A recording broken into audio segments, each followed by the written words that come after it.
Hello friends, welcome to my YouTube channel.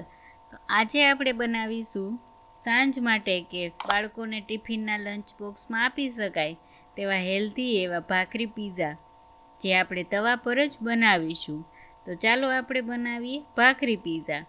તો એના માટે એક બાઉલમાં એક વાટકી ઘઉંનો લોટ, જે રોટલીનો ઝીણો લોટ હોય તે જ લેવાનો છે, અને એક વાટકી ઘઉંનો કરકરો લોટ એટલે કે આપણે જે ભાખરી બનાવીએ છીએ તે એક વાટકી લેવાની છે. હવે તેમાં અડધી ચમચી જેટલું મીઠું ઉમેરીશું. ત્યારબાદ 2 થી 3 મોટી ચમચી તેલ ઉમેરીશું. અહીંયા તમે તેલની બદલે ઘીનું મોણ પણ આપી શકો છો. આને આપણે સારી રીતે મિક્સ કરી લેશું. અહીં આપણે મુઠ્ઠી પડે તેટલું મોણ આપવાનું છે. જો ઓછું લાગે તો 1 ચમચી જેટલું તેલ નાખી શકો છો. આપણે આ રીતની મુઠ્ઠી પડે તેટલું મોણ હોવું જોઈએ. હવે આપણે થોડું થોડું પાણી ઉમેરતા જશું અને લોટને ભેગો કરતા જશું. અહીં લોટના માપના પ્રમાણમાં અડધા કપથી થોડુંક વધારે પાણીની જરૂર પડી છે. આ રીતે થોડીક વાર મસળી લેવાનો છે અને આપણો લોટ આટલો સોફ્ટ હોવો જોઈએ. હવે આ લોટને 10 મિનિટ માટે રેસ્ટ આપીશું. હવે આપણી 10 મિનિટ થઈ ગઈ છે, તો આપણો લોટ એકદમ સોફ્ટ થઈ ગયો છે. હવે તેમાં 1 ચમચી જેટલું તેલ નાખીને થોડીક વાર મસળી લેશું, જેનાથી આપણો લોટ એકદમ મુલાયમ જેવો બની જાય. આપણો લોટ એકદમ સોફ્ટ હશે તો ભાખરી પણ એકદમ પોચી અને ક્રિસ્પી રહેશે, એટલે ખાવાની પણ મજા આવશે. હવે આ લોટમાંથી આપણે થોડોક લોટ લઈને તેના નાના નાના લુવા વાળીશું.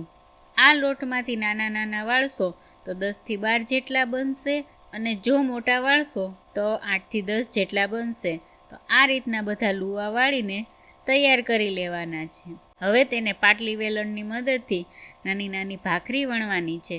ભાખરીને વધારે પડતી જાડી પણ નથી રાખવાની અને પાતળી પણ નથી કરી નાખવાની. આપણી ભાખરીની થિકનેસ આટલી હોવી જોઈએ.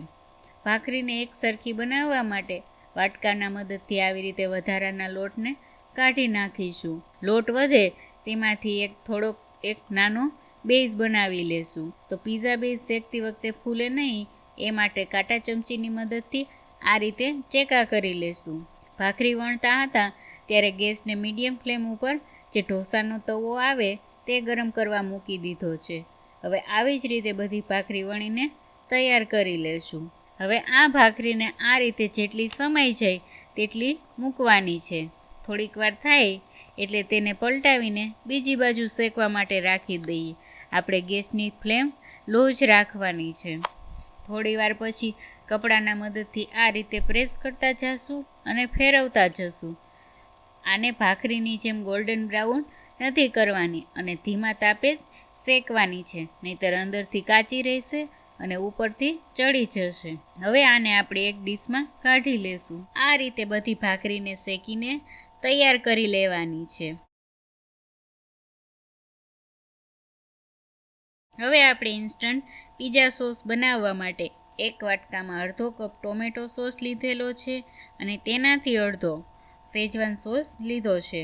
હવે તેમાં 1 ચમચી ચીલી ફ્લેક્સ ઉમેરીશું અને 1 ચમચી મિક્સ હર્બ ઉમેરીશું. તમે તેની જગ્યાએ ઓરેગાનો પણ લઈ શકો છો. બધી જ વસ્તુની સારી રીતે મિક્સ કરી લેશું. તો આપણો ઇન્સ્ટન્ટ પીઝા સોસ તૈયાર થઈ ગયો છે. તો હવે ભાખરી પીઝા બનાવવા તવાને ગરમ કરીને બટર નાખીશું. બટર ઓગળે એટલે તેમાં ભાખરીના બેઝ બનાવ્યા હતા તે આ રીતે બટરમાં આવી રીતે કરતા જશું અને મૂકતા જશું. થોડીક વાર રોસ્ટ થાય એટલે તાવીથાના મદદથી બધા પલટાવી નાખીશું અને ગેસની ફ્લેમ લો કરી નાખીશું.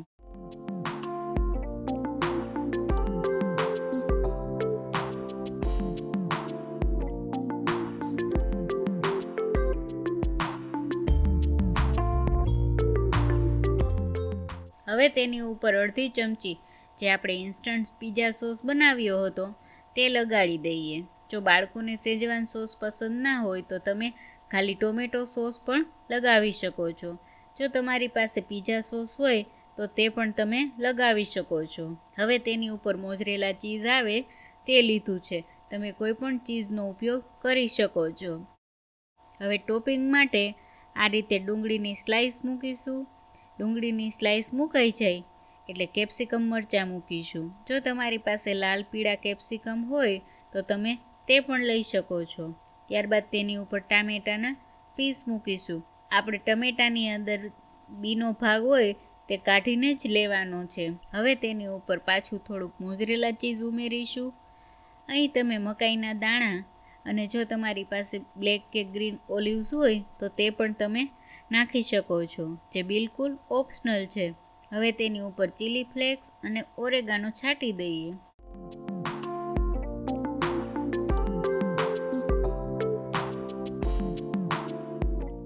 આને ઢાંકણ ઢાંકીને એકદમ ધીમા તાપે પીઝાને 4થી 5 મિનિટ માટે ચડવા દઈએ. હવે આપણી 5 મિનિટ થઈ ગઈ છે તો ઢાંકણને ખોલી લઈએ. તો ભાખરી પીઝા એકદમ ક્રિસ્પી થઈને ચીઝ પણ મેલ્ટ થઈ ગયું છે. હવે આને આપણે ડીશમાં કાઢી લઈશું. જોઈને જ મોઢામાં પાણી આવી જાય તેવા ભાખરી પીઝા બનીને તૈયાર થઈ ગયા છે.